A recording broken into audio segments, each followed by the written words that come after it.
actividad bronquial. Algunos conceptos previos en relación con la estructura que hace alusión a este tema de la tarde, las vías respiratorias. Solamente para que recuerden ustedes, hemos mencionado que las vías respiratorias podemos dividirla en vías respiratorias altas o superiores y vías respiratorias bajas, ¿no? Vías respiratorias altas, todo lo que está por encima de la glotis, cuya función es la humidificación, calentamiento del aire y retención de partículas grandes, o sea, acondicionamiento del aire.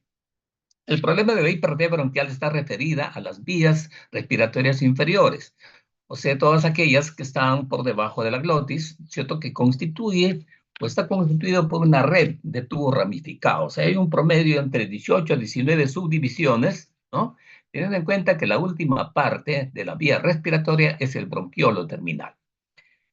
También es importante conocer que la superficie de corte transversal aumenta progresivamente en la medida que va avanzando, de tal manera que en la parte final obviamente es bastante amplia y en consecuencia la resistencia periférica cae abruptamente, ¿ya? Ahora, las vías respiratorias obviamente tienen una suerte de fisiología, ¿no? Se modifica en cuanto a su calibre, se aperturan, se cierran durante las fases de la respiración. Pero el mantenimiento de la luz de la vía respiratoria, de toda la vía respiratoria, fundamentalmente de las más pequeñas, están en relación con una serie de factores. Una de ellas es precisamente la transmisión de la presión intrapleural que es negativa. Esta presión pleural que es negativa se transmite al parénquima pulmonar y también se transmite a las vías respiratorias pequeñas, de tal manera que durante la inspiración estas vías se aperturan y durante la expiración más bien tienden a cerrarse, ¿no? Entonces, las presiones intrapleurales negativas se transmiten no solamente al intersticio, también a los bronquios, ¿no es cierto?, con las modificaciones que hemos mencionado. Se aperturan durante la inspiración y tratan de disminuir su calibre durante la expiración, ¿no?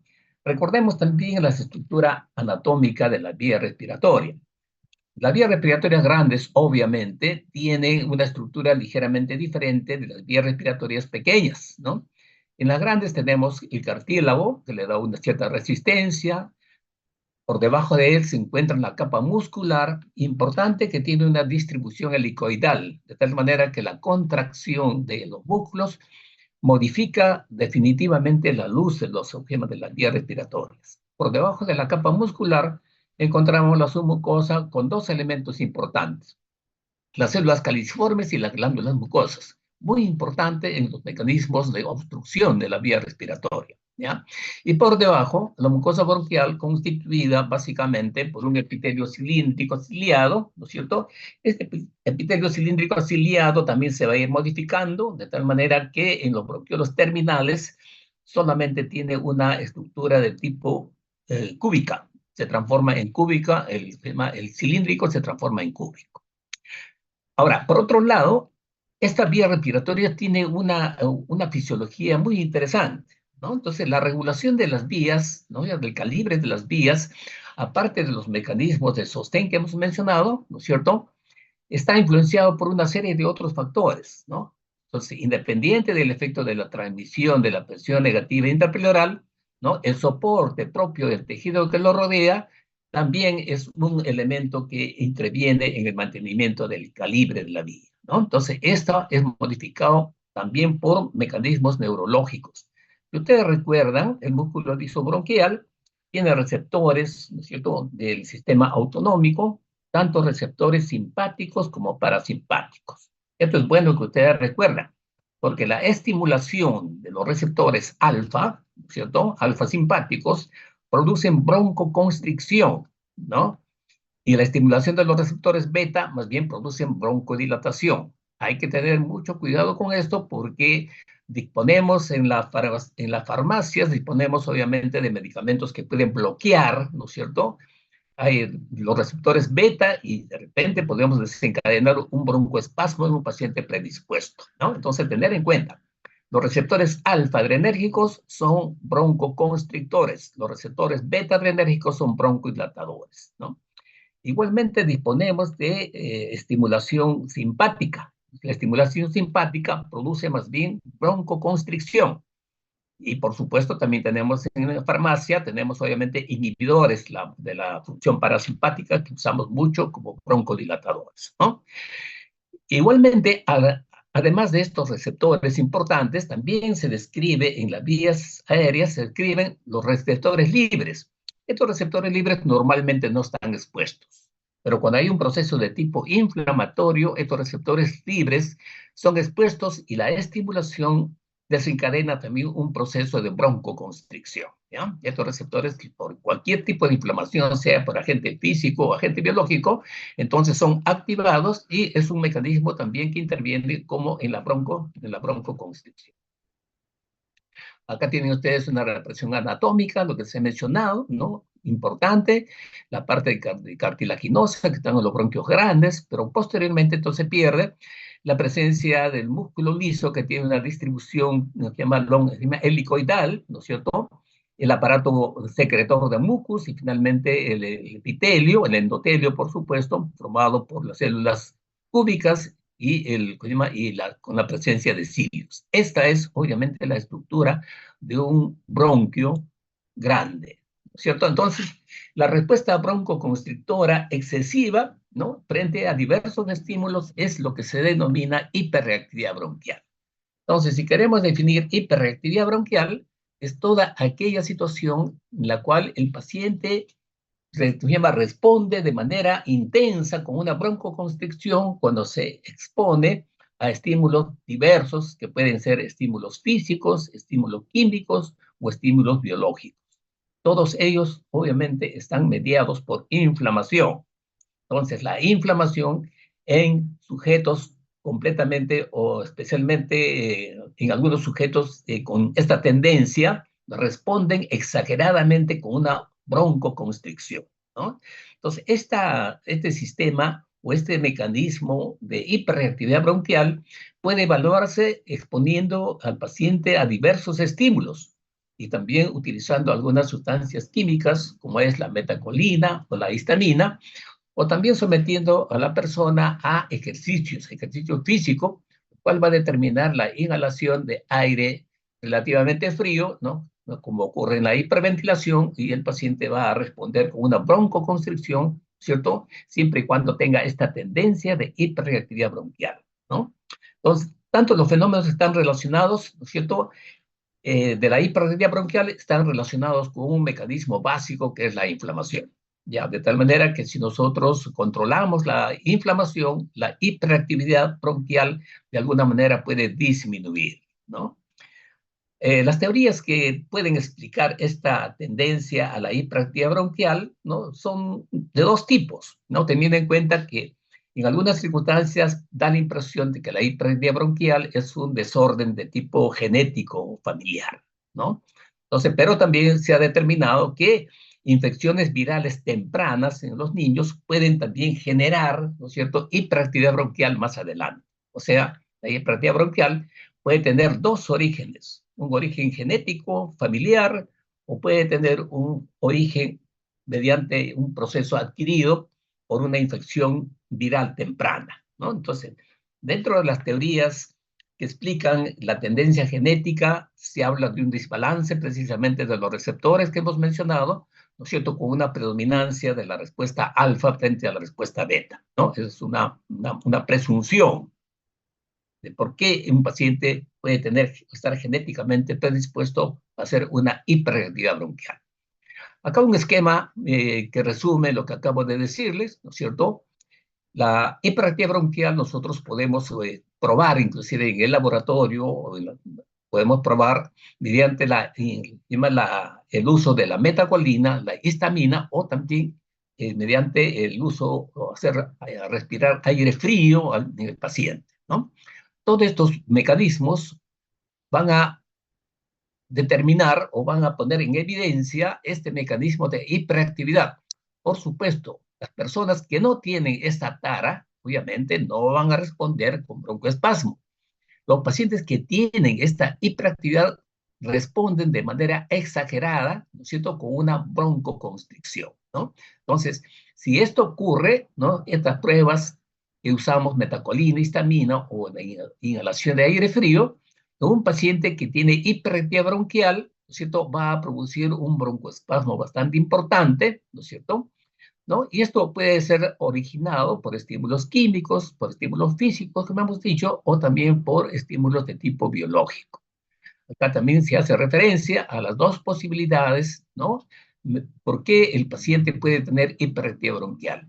Hay una buena, como se llama, parte en la cual se trata de ver que existe una relación familiar, una relación de tipo genética en la hiperactividad bronquial, pero también se ha visto que se puede de alguna manera producir la hiperactividad bronquial por infecciones virales tempranas en el niño. ¿Eh? Todos estos mecanismos, sean químicos, físicos o biológicos, ¿no?, tienen como común denominador la inflamación, ¿no?, que genera todo el problema del broncoespasmo. Entonces, en la fisiopatología del hiperactividad bronquial tenemos una serie de mecanismos posibles, ¿no es cierto?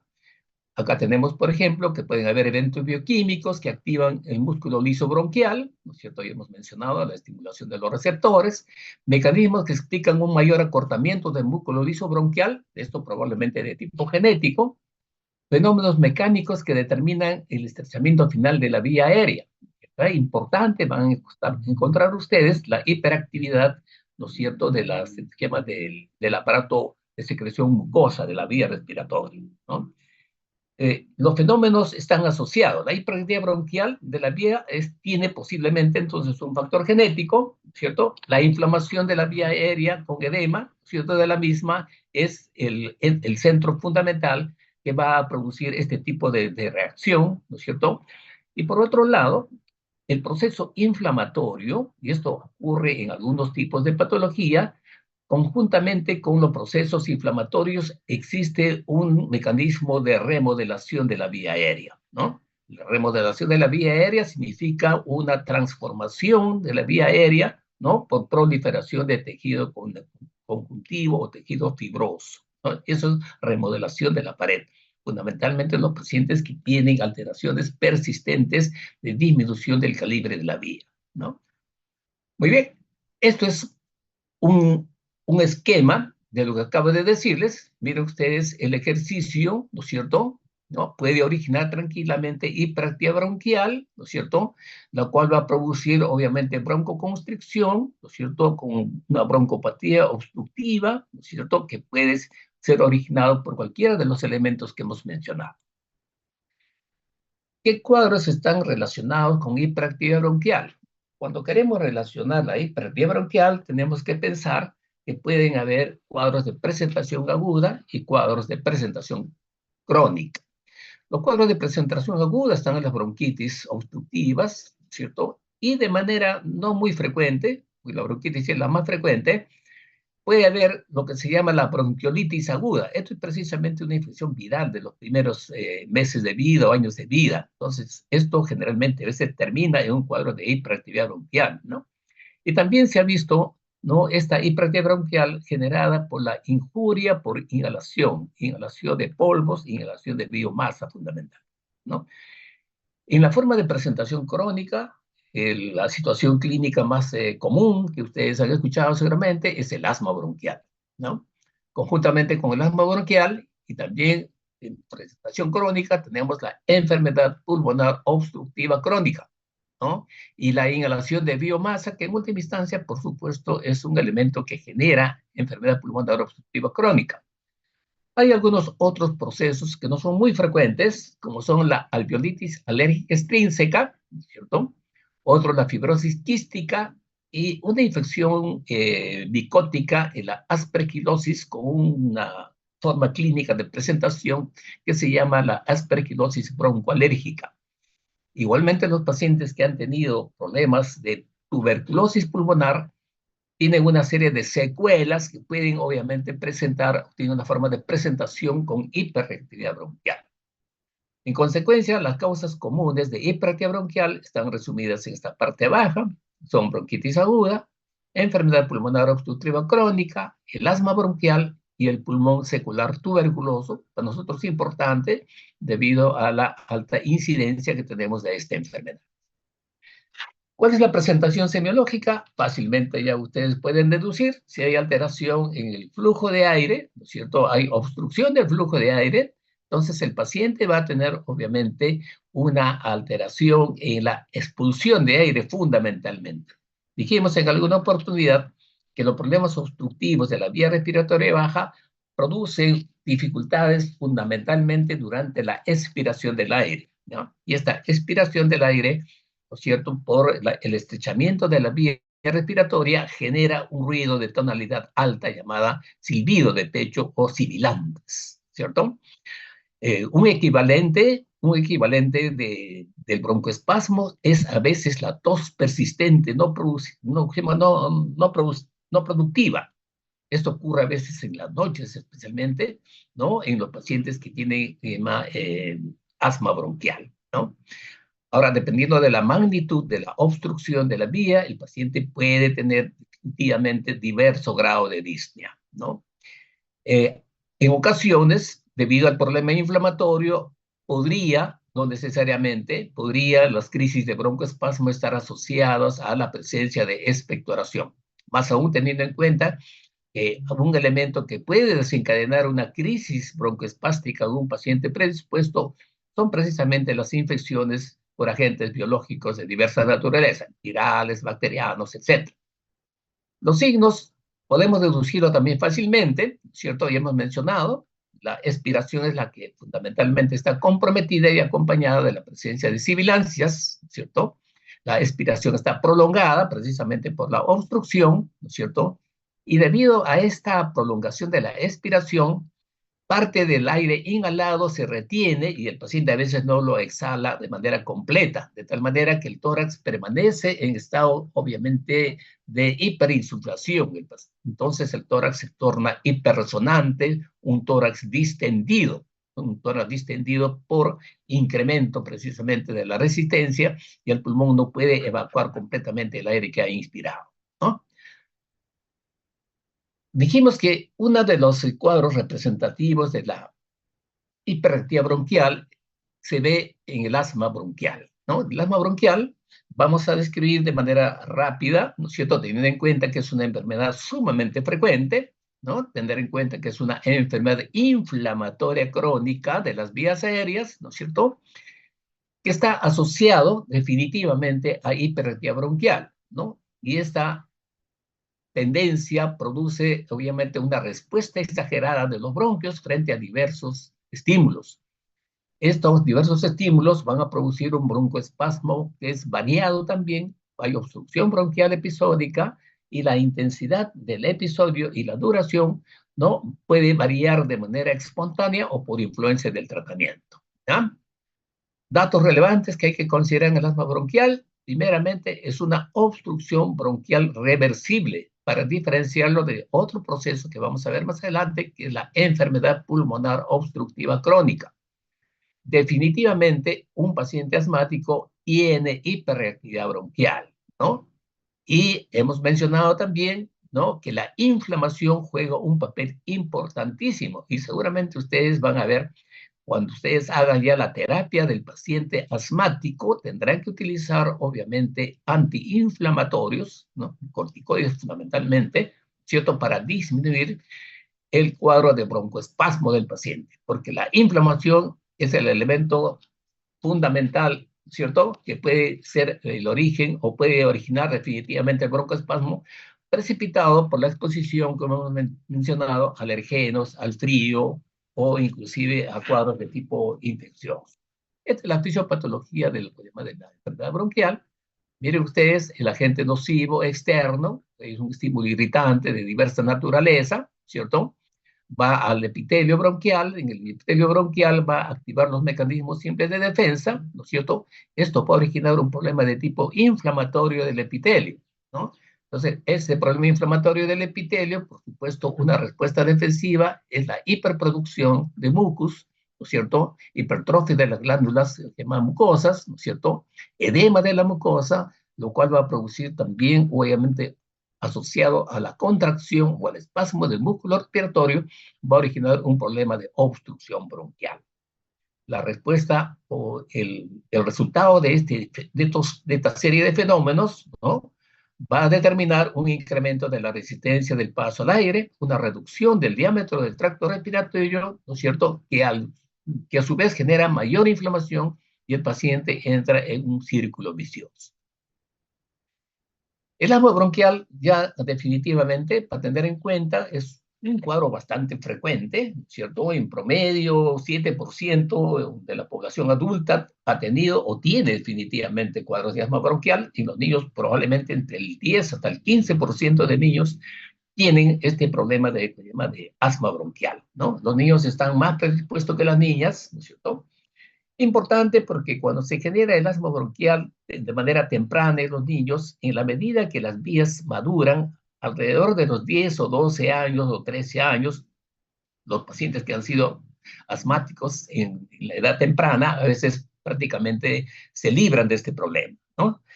Pero en los adultos jóvenes afecta más a las mujeres. En los ancianos la frecuencia es igual tanto en hombres como mujeres.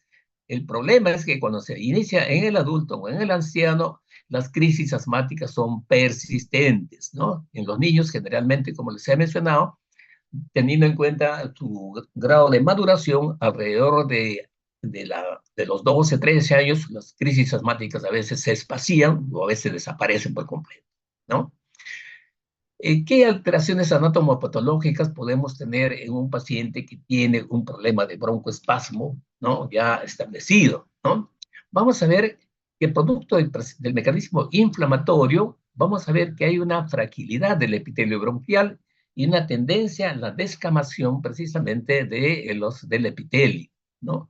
Por otro lado, el problema inflamatorio determina una infiltración por una serie de células, entre ellos eosinófilos, linfocitos, mastocitos. Importantes los mastocitos, porque los mastocitos están cargados de una serie de mediadores químicos que vamos a ver, ¿cierto? Por otro lado, la estimulación también por el agente nocivo va a determinar un aumento del grosor de la membrana basal, eso es lo que mencionamos nosotros como remodelación de la vía bronquial, ¿cierto? Además, hay una hipertrofia del músculo liso bronquial e hipertrofia de las glándulas mucosas del bronquio, ¿no? Entonces, estos son los elementos que intervienen definitivamente en la disminución de la luz del tubo. Broncoconstricción por efecto de los músculos, edema de la mucosa, hipersecreción, ¿no es cierto?, que inclusive puede llegar a producirse tapones mucosos. Dentro de las células hemos mencionado que hay una serie de células prácticamente, pero las células más importantes son la presencia de eosinófilos.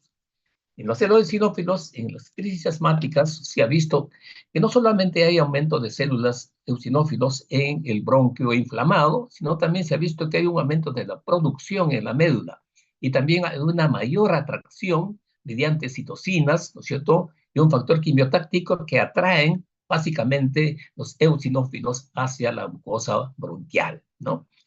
El problema es que los eosinófilos que son atraídos, de alguna manera, pueden activarse, de hecho, se activan en la mucosa bronquial y liberan una serie de productos que intervienen en los mecanismos inflamatorios y se hace de manera más intensa la inflamación, ¿no? La otra célula importante son los mastocitos.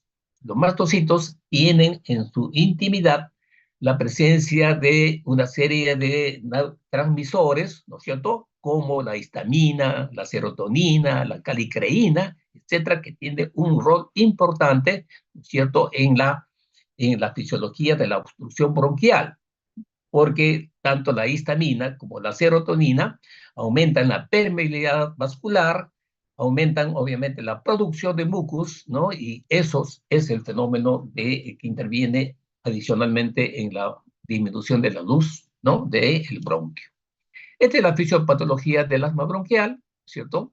En la fisiología del asma bronquial hemos mencionado la susceptibilidad genética, hemos dicho, ¿cierto?, por la presencia de la hiperactividad bronquial, ¿cierto?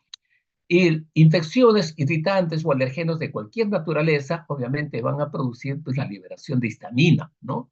Por otro lado, los mastocitos también, histamina, leucotrienos, prostaglandinas, ¿no? Todos ellos van a producir, pues, obviamente, aumento de la permeabilidad, edema de la mucosa y también la presencia de otras células como los neutrófilos y los eosinófilos, ya hemos mencionado, ¿cierto? También interviene en el mecanismo inflamatorio. Entonces, células epiteliales, mucosas, también se estimula la producción de fibroblastos, activación de los mastocitos, macrófagos, ¿cierto? Y células inflamatorias, de tal manera que se produce, obviamente, una disminución de la luz, ¿no? De los bronquios por estos elementos: edema, hipertrofia del músculo y aumento del tejido conectivo, ¿no es cierto?, con tendencia a hacer una remodelación de las vías respiratorias. La manifestación clínica, obviamente, acá está: tos, sibilancias y disneas, ¿no es cierto?, en un contexto de hiperactividad bronquial, con todas las repercusiones, ¿no?, en la fisiología de la respiración. Si ustedes recuerdan, hemos mencionado dos formas fundamentales de asma, ¿no?, que tienen tendencias, de acuerdo a la edad, a presentarse, y con algunas características bastante precisas, ¿no?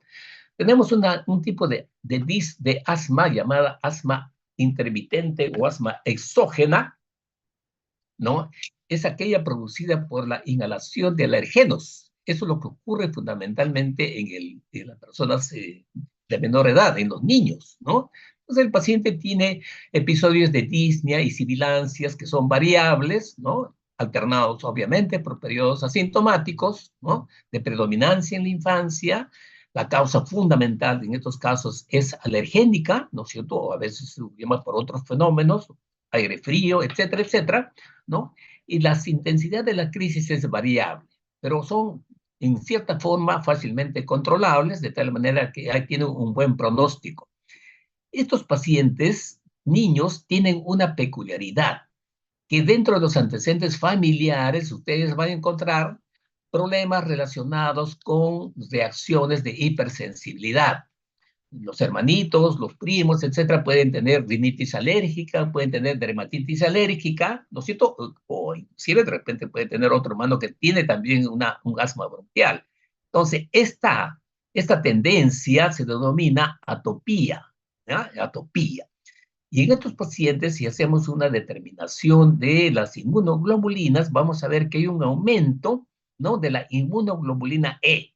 Este es el desorden básico de tipo genético heredado, ¿cierto?, donde los pacientes responden frente a la exposición de estos elementos con una producción incrementada de inmunoglobulina E, ¿no?, que es el desorden básico, ¿cierto?, desde el punto de vista genético.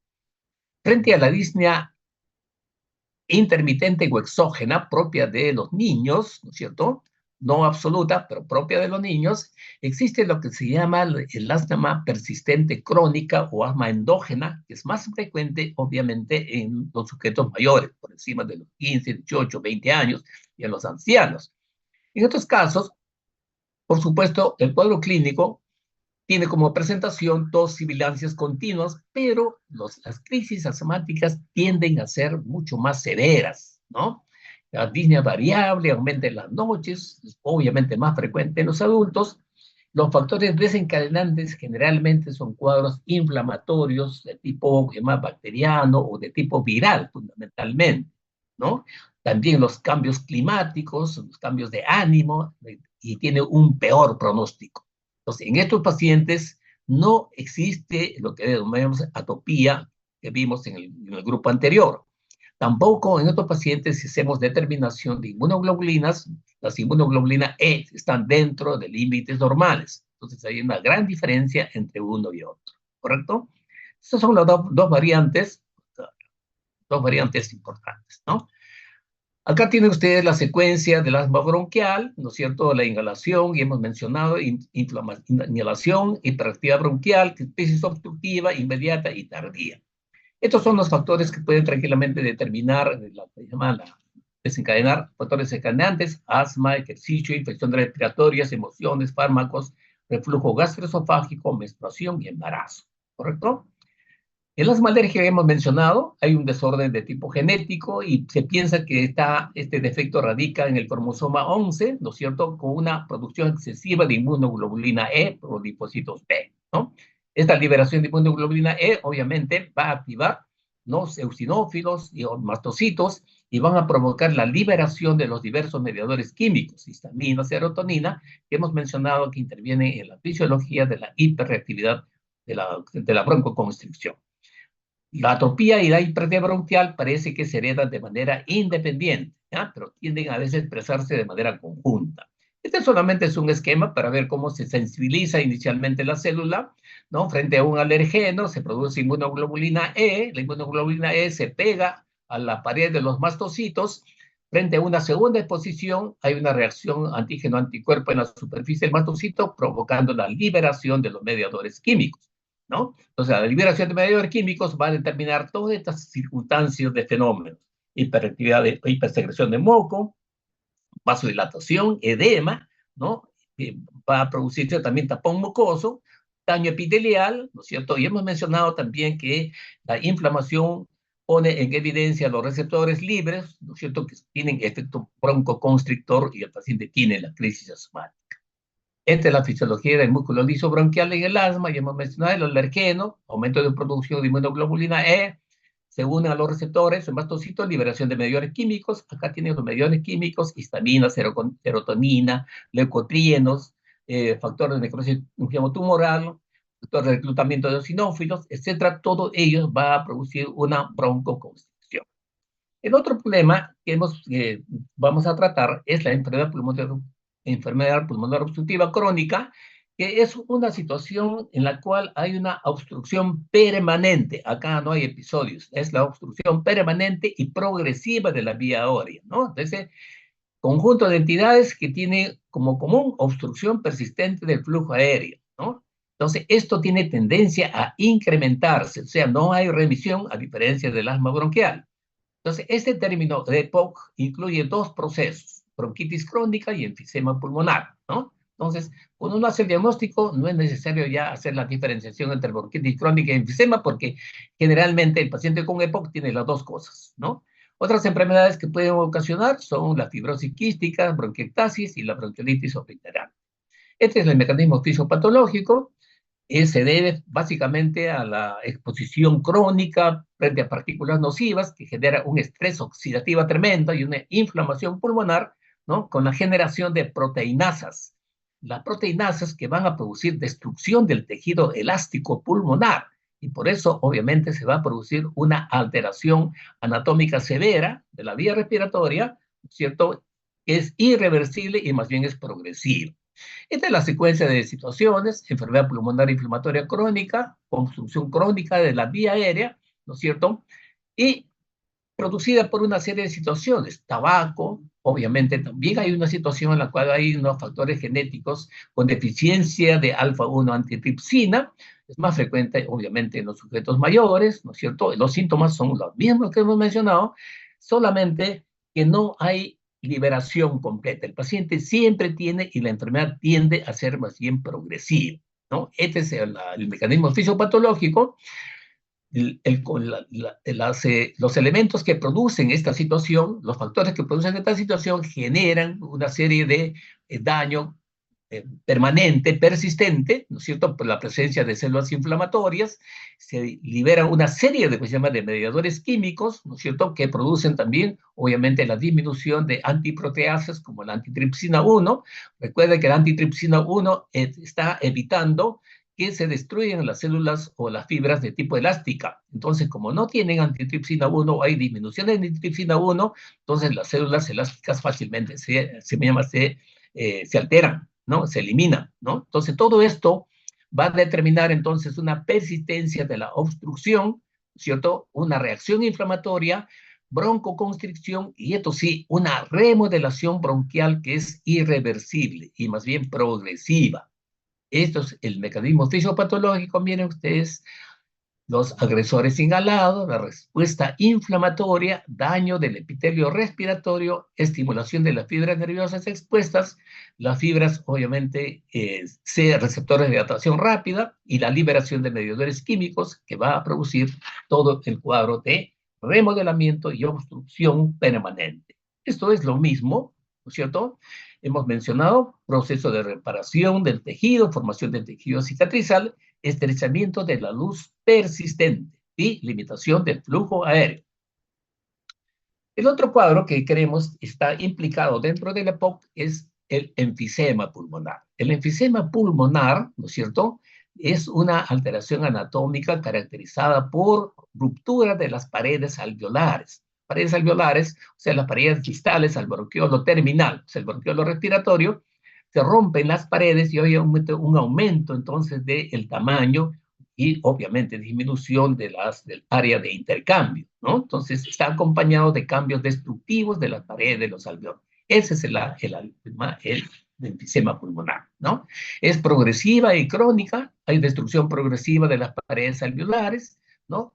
Y hemos mencionado que uno de los factores que regula o interviene en el mantenimiento de la luz del bronquio es precisamente la atracción de los alveolos. Entonces, como los alveolos están destruidos, el bronquio tiende a cerrarse, ¿no? Por eso este cuadro está dentro de la enfermedad pulmonar obstructiva crónica. El enfisema pulmonar tiene una fisiopatología muy más o menos parecida a la anterior, ¿cierto? La inhalación de humos, de cigarrillos, ¿no es cierto? Una susceptibilidad individual, el proceso inflamatorio con células de diversa naturaleza, liberación de una serie de mediadores químicos que va a producir daño de la matriz extracelular y ruptura de las células, como se llama, de las fibras elásticas y el enfisema pulmonar, ¿no? Dentro de las manifestaciones hay daño de la matriz extracelular, hay una disminución de la distensibilidad pulmonar, el pulmón está en casi posición inspiratoria porque ha perdido digamos, su tejido elástico, la retracción elástica está disminuida, ¿no es cierto? Y también hay una disminución del área de difusión. La distribución del aire es irregular, ¿no es cierto? Y hay un desequilibrio de la relación ventilación-perfusión que va a conllevar a una insuficiencia respiratoria crónica, ¿no? Esto es el paciente con síndrome enfisematoso, el cuadro clínico, en la infección va a tener el paciente una respiración que se llama con labios cerrados, el enfisematoso, por eso le dicen el búfalo rosado.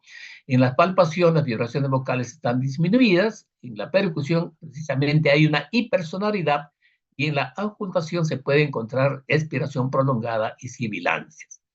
Hay dos patrones entonces fisiológicos, ¿no?, en el EPOC. El paciente con bronquitis crónica y el paciente con enfisema. El paciente con bronquitis crónica es el tipo A y el de bronquitis crónica el tipo B. El paciente con bronquitis crónica obviamente tiene tos productiva, más de 3 meses por 2 años consecutivos. Esta es la base para el diagnóstico de una bronquitis crónica, ¿ya? Paciente con tos productiva por más de 3 meses por 2 años consecutivos es el diagnóstico de bronquitis crónica. Estos pacientes tienen obviamente entre 40 y 45 años, la disnea es ligera, generalmente mucho tiempo después de que el paciente tiene el cuadro bronquial, la tos es temprana, sí, hay frecuentes infecciones a repetición, hay producción de mucos importantísimo, el paciente puede hacer obviamente una hipertensión pulmonar. Cuando hace hipertensión pulmonar, sobrecarga llama la función del ventrículo derecho y el paciente puede hacer un cuadro que se llama coro pulmonar. A diferencia del bronquítico crónico, el enfisematoso, obviamente, es un paciente que puede tener la misma edad más o menos, pero la disnea se presenta de manera temprana. El paciente no tiene tos, o si tiene tos, la producción es muy escasa, ¿no es cierto? Y obviamente el paciente no tiene cuadros infecciosos repetidos y la insuficiencia respiratoria fácilmente progresa, ¿no es cierto? Rápidamente progresa, a diferencia del anterior, ¿no? Entonces, el tipo A y el tipo B. Acá tienen algunas diferencias que ya hemos mencionado. El soplador rosado o de tipo enfisемatoso, disnea progresiva, tos escasa, hiperdistensión pulmonar, ausencia de cianosis, ruidos respiratorios apagados, presión